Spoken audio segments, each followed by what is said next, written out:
Satu warga desa menangis kelaparan di tengah reruntuhan pasca bencana. Sebuah truk bantuan tiba. Mereka berharap ada beras, selimut, dan obat-obatan. Tapi yang mereka terima hanyalah kardus kosong dan makanan basi.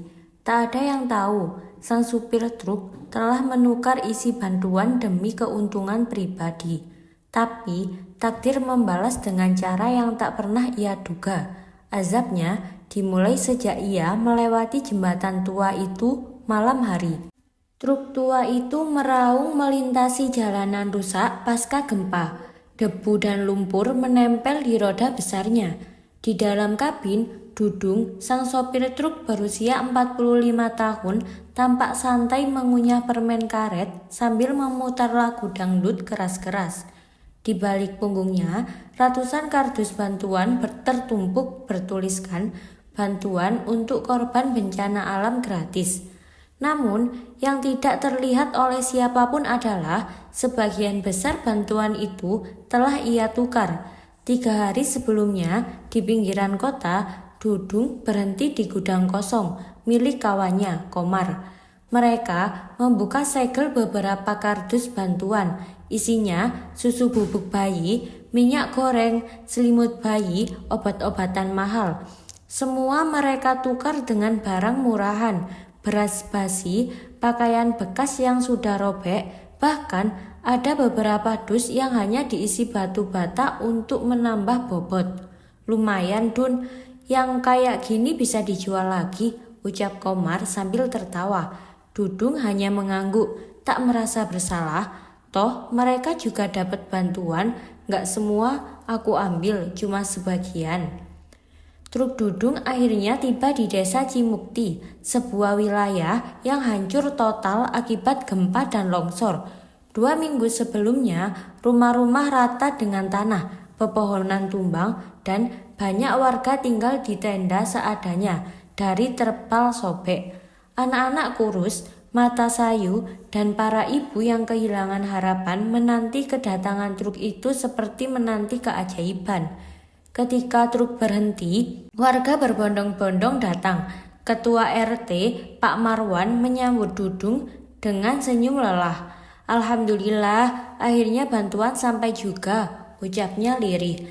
Tanpa banyak basa-basi, truk dibongkar. Namun, begitu warga membuka dus pertama, keheningan langsung menyelimuti lokasi. Pak, ini berasnya bau apek, seperti udah 2 tahun disimpan, ucap seorang ibu. Ini selimut sobek semua, Pak, sahut anak muda lainnya. Pak Marwan membuka dus lain, kosong, hanya potongan koran dan batu bata di dalamnya. Matanya mulai memerah. Masya Allah, ini bukan bantuan, ini penghinaan. Warga mulai gaduh, kekecewaan berubah menjadi kemarahan. Namun Dudung tetap berdiri di sana berlagak tak tahu apa-apa. Loh, saya cuma supir Pak, saya cuma nganter, saya juga nggak tahu isinya apa, sangkalnya sambil mengangkat tangan. Namun sorot matanya gugup, peluh dingin menetes dari keningnya. Warga tidak bisa berbuat banyak karena bantuan itu sudah sampai. Mereka hanya bisa menahan tangis. Di balik reruntuhan posyandu, seorang ibu menggendong bayinya yang tengah demam tinggi. Ia memandang truk itu dengan mata merah, lalu berbisik lirih. Ya Allah, jika benar orang itu menukar bantuan kami, beri dia pelajaran, karena anakku tak punya susu setetes pun. Dudung mendengar bisikan itu samar-samar, entah kenapa jantungnya berdetak lebih cepat. Setelah kejadian di desa Cimukti, Dudung kembali menyetir truknya menuju kota. Ia mencoba mengabaikan kejadian tadi, meski sorot mata warga menghujam tajam. Ia tetap merasa semua baik-baik saja, toh gak ada yang buktiin, pikirnya. Namun malam itu, saat ia berhenti di sebuah warung kopi pinggir jalan untuk istirahat, hal aneh pertama terjadi. Langit tiba-tiba gelap gulita meski belum larut malam. Petir menyambar tanpa suara, udara jadi lembab, panas, dan berat. Dudung memarkir truknya agak jauh dari warung dan duduk sendirian sambil menyeruput kopi. Di seberangnya, pemilik warung, seorang bapak tua dengan pakaian kumal, memandangnya tanpa berkedip. "Mas, dari desa bencana ya?" tanya si bapak dengan suara serak. "Iya, ngantar bantuan," jawab Dudung cepat. "Bantuan atau kutukan?" tanya bapak itu sambil menyipitkan mata. Dudung terkesiap, "Maksudnya?" Bapak tua itu hanya tersenyum dingin, lalu masuk ke dapur warung. Dudung mencoba mengabaikannya, tapi detik itu juga lampu warung padam mendadak. Hanya nyala korek api dari dapur yang terlihat. Seketika truk Dudung yang terparkir jauh mengeluarkan suara klakson panjang, padahal kunci masih ada di sakunya. Dudung berlari panik ke arah truk, membuka pintu kabin dan melihat semua barang di dalam truk teracak. Kardus yang tadi kosong kini penuh, tapi bukan berisi bantuan. Isinya adalah kain kafan. Dudung terjatuh dari truk, wajahnya pucat. Ia mencoba membuang pikiran buruknya. "Mungkin aku kurang tidur, mungkin aku ngantuk." Tapi jantungnya tetap berdegup kencang. Malam itu ia tidur di kabin truk, tapi mimpi buruk datang silih berganti. Ia melihat warga desa Cimukti berdiri mengelilinginya sambil menangis. Di tengah mereka, bayi mungil yang ia lihat sebelumnya, tubuhnya pucat, matanya menatap kosong. Bayi itu perlahan melayang ke arahnya dan berbisik di telinganya, "Kenapa kamu tukar susu kami, Om? Aku haus." Dudung terbangun dengan teriakan keras dan keringat membanjiri tubuhnya. Tapi saat ia membuka mata, ia tidak berada di kabin truk, melainkan di tengah kuburan dikelilingi nisan-nisan tua. Pagi harinya, Dudung terbangun di dalam kabin truk seperti biasanya. Tapi ia tidak ingat bagaimana bisa kembali ke dalam truk setelah terbangun. Di kuburan malam tadi, pikirannya kacau. Tubuhnya menggigil, langit masih kelabu dan udara sekitar terasa sangat dingin meski matahari sudah muncul. Ia memasukkan kunci ke starter. Mesin truk tidak menyala. Ia coba lagi, baterai truk mati total. Padahal semalam tidak ada tanda kerusakan. Dudung turun untuk memeriksa aki. Tapi ketika ia membuka kap mesin, bukan mesin yang ia lihat, tapi tumpukan tanah merah basah dan potongan kain putih. Dudung mundur terhuyung, nafasnya memburu. Ia coba mencuci muka, meyakinkan dirinya kalau itu hanya halusinasi. Tak lama, datang warga sekitar yang membantu mendorong truk ke bengkel terdekat. Namun, setelah dipaksa, sang montir menggeleng. "Pak, ini truk Bapak kayak disabotase. Akinya hangus, kabel mesin diputus, dan ada pasir basah di dalam karburator. Siapa yang bisa bikin kayak begini?" Dudung tak menjawab. Tangannya gemetar. Ia pulang ke rumah dengan menumpang mobil lain, meninggalkan truknya di bengkel. Sesampainya di rumah, istrinya Bu Sulis menyambutnya dengan ekspresi cemas. "Pak, kenapa kamu nggak jawab telepon seharian?" Dudung hanya menggeleng. Ia masuk kamar tanpa banyak bicara.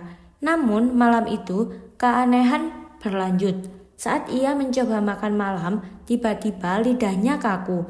Ia tak bisa mengunyah. Ia coba bicara, namun suara yang keluar hanya gumaman aneh. Bu Sulis panik. "Pak, kenapa? Bicara dong." Dudung memegang tenggorokannya. Tenggorokannya panas seperti terbakar. Ia coba menulis, tapi tangannya juga ikut gemetar, seperti kehilangan kontrol. Istrinya segera membawa ke puskesmas terdekat. Namun di sana dokter berkata, secara medis lidah dan pita suaranya normal, tidak ada pembengkakan, tidak ada cedera. Tapi Dudung tetap tak bisa berbicara. Malam itu ia menangis diam-diam. Untuk pertama kalinya dalam hidupnya, ia merasa ketakutan luar biasa, seakan ada yang ingin membungkamnya secara paksa. Sudah seminggu sejak Dudung kehilangan suaranya, ia tak lagi bisa bicara, hanya bisa menunjuk dan menulis dengan tangan gemetar. Truknya masih di bengkel, belum juga bisa diperbaiki. Setiap malam mimpi buruk datang silih berganti. Wajah bayi yang ia lihat di desa, tangisan ibu-ibu, dan suara tawa menyeramkan dari belakang tumpukan kardus bantuan. Namun, lebih buruk dari semua itu, kini keluarganya pun ikut merasakan akibatnya. Putri sematawayangnya, Amel, mendadak sakit demam tinggi. Tubuhnya menggigil terus-menerus, dan dokter tak bisa memastikan apa penyebabnya. Ini seperti gangguan yang bukan medis, kata Bu Bidan sambil menatap cemas. Sudah saya sarankan ke rumah sakit, tapi kalau kondisi tetap begini, mohon maaf Pak, saya tak tahu harus bagaimana. Dudung hanya bisa menggenggam tangan anaknya yang panas. Ia meneteskan air mata, namun tidak ada suara yang bisa keluar dari mulutnya, bahkan untuk memanggil nama anaknya sendiri. Sementara itu, warung kecil milik istrinya yang biasa ramai pembeli kini sepi. Tiba-tiba warga sekitar enggan datang. Ada yang mulai berbisik-bisik. Itu rumah Pak Dudung kan? Yang katanya sopir bantuan waktu bencana kemarin.